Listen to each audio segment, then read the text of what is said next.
అధిక బరువు అనేక సమస్యలకు కారణం. సాహితీ యోగా ఆన్లైన్ క్లాసులో జాయిన్ అవ్వండి. నమస్తే, నేను Keshav. Welcome to Suman TV. మనతో పాటు బీజేపీ నేత పెద్దిరెడ్డి రవికిరణ్ గారు ఉన్నారు. రవికిరణ్ గారు నమస్కారం. నమస్కారం సార్ కేశవ్ గారు. వైసీపీ నాయకులు ప్రైవేటైజేషన్ దిశగా వెళుతున్నారు అని ఆరోపణలు చేశారు, ధర్నాలు చేశారు. అలానే ఇప్పుడు ప్రకటన వచ్చిన తర్వాత జగన్మోహన్ రెడ్డి గారు 2022లో రాసిన లేఖ ఆధారంగానే ఈ నిర్ణయం జరిగిందని ప్రచారం కూడా చేస్తున్నారు. సో ఏం జరిగింది అసలు? జగన్మోహన్ రెడ్డి గారు అధికారంలో ఉన్నప్పుడు జరిగినటువంటి చర్చలు, సంప్రదింపులు ఏంటి, ఇప్పుడు జరిగినటువంటి ప్రక్రియ ఏంటి? 6 నెలల్లోనే నిజంగా కూటమి ప్రభుత్వం ఉంది కాబట్టే కేంద్రం ఈ నిర్ణయానికి సుముఖంగా నిర్ణయం తీసుకుందా, లేదంటే అప్పటి ఒత్తిడి ప్రభావం ఇప్పటికీ పనిచేసిందా? అవసరమైతే ఆ ప్లాంట్ లో, ఆ బోర్డు లో ముఖ్యమంత్రియో లేదా చీఫ్ సెక్రటరీయో లేకపోతే మన ఆంధ్రప్రదేశ్ రాష్ట్ర పరిశ్రమ మంత్రియో పర్మనెంట్ డైరెక్టర్ గా ఉండాలి. Day to day operations track చేయాలి. ఎందుకంటే అక్కడ నిర్వహణ లోపం రానివ్వకుండా అక్కడ ఉన్న సమస్యలు, నిర్వహణ లోపం ఒకటైతే సమస్యలు కూడా ఉన్నాయి. రకరకాల రా మెటీరియల్ సమస్యలు చెప్పారు ఇందాక. దానికి ఒక మంచి పరిష్కార మార్గం ఏంటంటే, రా మెటీరియల్ RINL కి ఒరిస్సాలో ఉక్కు గన్లు ఉన్నాయి. ఆ ఉక్కు గన్లు ఎక్కడ ఉన్నాయి? ఒరిస్సాలో కియోంజార్ జిల్లా బెల్కుండిలో 1276 హెక్టార్లు అక్కడ ఉక్కు గన్ ఉంది. అది ఎవరి పేరు మీద ఉంది? OMDC, Orissa mineral development corporation పేరు మీద ఉంది. ఆ OMDC లో RINL కి 26% వాటా ఉంది. ఇది గత 13-14 ఏళ్లుగా అక్కడ రాష్ట్ర ప్రభుత్వం దాన్ని లీజుని రద్దు చేసింది రకరకాల కారణాల వల్ల. అక్కడ లోకల్ పీపుల్ యాజిటేషన్ వల్ల కావచ్చు, లేకపోతే ఇంకో వేరే సాంకేతిక సమస్యల వల్ల కావచ్చు. అప్పటి నుంచి పునరుద్ధరణ కాలేదు. కాకపోయేసరికి అలా ఉండిపోయింది. ఇప్పుడు అక్కడ ఒరిస్సాలో బీజేపీ ప్రభుత్వం వచ్చిందండి. వచ్చాక దాన్ని ముందుకు నడిపి ప్రజలు కన్విన్స్ చేసి పబ్లిక్ హీరింగ్ కూడా కండక్ట్ చేశారు. ఇటీవల 18/8/2024 వచ్చినటువంటి పేపర్ కథనం కూడా మీకు చూపిస్తున్నాను. దీనిలో చాలా స్పష్టంగా రాశారు. పబ్లిక్ హీరింగ్ కంప్లీట్ అయిపోయింది. ఇక కావాల్సింది అటవీ శాఖ, పర్యావరణ శాఖ అనుమతులు మాత్రమే. అది వస్తే హ్యాపీగా అక్కడ నుంచి ఉక్కుని ఐరన్ ఓరు RINL కి వస్తుందని చెప్పి చాలా స్పష్టంగా రాశారు. సో ఆ రకంగా మ్యాంగనీస్ కూడా, దానిలో మ్యాంగనీస్ కూడా పార్ట్, ఇందాక మీరు అన్నారు కదా మ్యాంగనీస్ అని, దీనిలో మ్యాంగనీస్ కూడా ఉందన్నమాట. సో ఐరన్ ఓరు, మ్యాంగనీస్ రెండు వస్తాయి. సో నేను అడిగేది ఏంటి, రాష్ట్ర ప్రభుత్వాన్ని ఈ సందర్భంగా మనం కూడా ఒక డెలిగేషన్ ని, పక్కన మన ప్రభుత్వమే ఉంది కాబట్టి అక్కడికి వెళ్ళి వాళ్ళతో మాట్లాడి ఆ ఫైల్ ఎంతవరకు వచ్చింది, అదేమన్నా అటవీ శాఖ, పర్యావరణ శాఖ అనుమతులు ఏమన్నా కేంద్రంలో పెండింగ్ అయితే మనం దగ్గరుండి క్లియర్ చేసుకుని ఈ సంవత్సరం అక్కడ నుంచి ముడి పదార్థాలు వచ్చేటట్టు చూసుకోవాలి. ఇదే కాకుండా ఇంకా ఏదైనా చేసి దాన్ని చేయగలమా? ఉదాహరణకి అక్కడ పోర్టు ఉంది, గంగవరం పోర్టు ఉంది. ఆ పోర్టు జగన్మోహన్ రెడ్డి గారి టైంలో 10% మనకి ఆ రాష్ట్ర ప్రభుత్వ వాటా ఉంది. యాక్చువల్ గంగవరం పోర్టు ఏర్పాటే RINL భూములు ఇచ్చి ఏర్పాటు చేశారు. ఆ భూములు 200 ఎకరాల భూములు ఇచ్చారు. RINL తీసి ఇచ్చారు చంద్రబాబు నాయుడు గారు. ఆ తర్వాత ఫాలో అప్ గా రాజశేఖర రెడ్డి గారు కూడా 2002లో చంద్రబాబు నాయుడు గారు ఇచ్చారు. 2004 తర్వాత రాజశేఖర రెడ్డి వచ్చి కంప్లీట్ చేసుకుని ఇనాగ్రేట్ చేశారు. అయితే దాని అగ్రిమెంట్ లో భాగంగా ఏంటంటే RINL కి తక్కువ రేటుకి లోడింగ్, అన్లోడింగ్ తక్కువ రేటుకి జరగాలి. అందుకని రాష్ట్ర ప్రభుత్వం 10% వాటా కూడా ఉంది పోర్టులో. జగన్మోహన్ రెడ్డి గారు అమ్మకు ముందు వరకు అలాగే నడిచింది. అమ్మేసాక తీసుకున్న అదానీ గారితో ఎక్కువ రేటు అడుగుతారని చెప్పి అక్కడ డిస్ప్యూట్ ఉంది. సో అటువంటిది ఏదైనా ఉంటే కనుక దాన్ని రిజాల్వ్ చేయాలి. ఇదే కాకుండా RINL లో ఎక్స్ట్రాగా 10,000 ఎకరాల భూముల వరకు ఉన్నాయి. ఏం చేయొచ్చు? దాన్ని ప్రొడక్టివ్ గా ఏం చేయాలి? ఏమి చేస్తే ఈ అప్పులు 40,000 కోట్ల అప్పులు తీరాలి, పరిశ్రమ బాగా జరగాలి, 2 ఏళ్ల లాభాలు రావాలి. దాన్ని ఇప్పుడు మీద ఆలోచించాలి.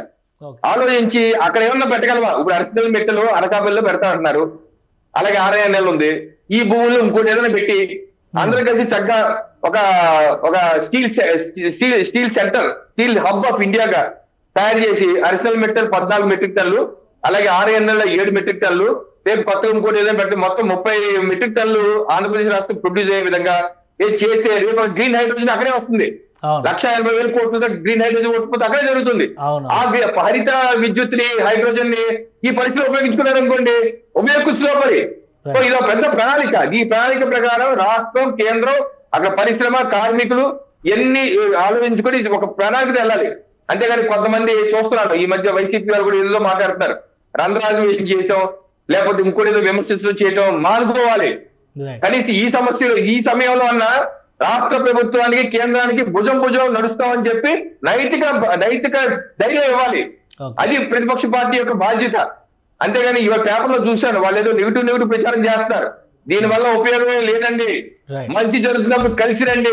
అంతేగాని ఈ రకం విమర్శలు చేస్తే ముఖ్యంగా సమంజసం కాదు. రాష్ట్ర ప్రజలు మిమ్మల్ని ఇప్పటికే పక్కన పెట్టారు, రేపటి రోజు ఇంకా అవకాశం కూడా లేకుండా చేస్తారు. రైట్, ఇంకోటి కేశవ్ గారు మీరు అడిగిన ప్రశ్నకి ఇందాక చెప్పండి. వాళ్ళు ప్రచారం చేస్తున్నారు, మా వల్లే ఇది వచ్చింది, మా వల్లే ఇది జరిగింది అని అంటున్నారని చెప్పి అన్నారు.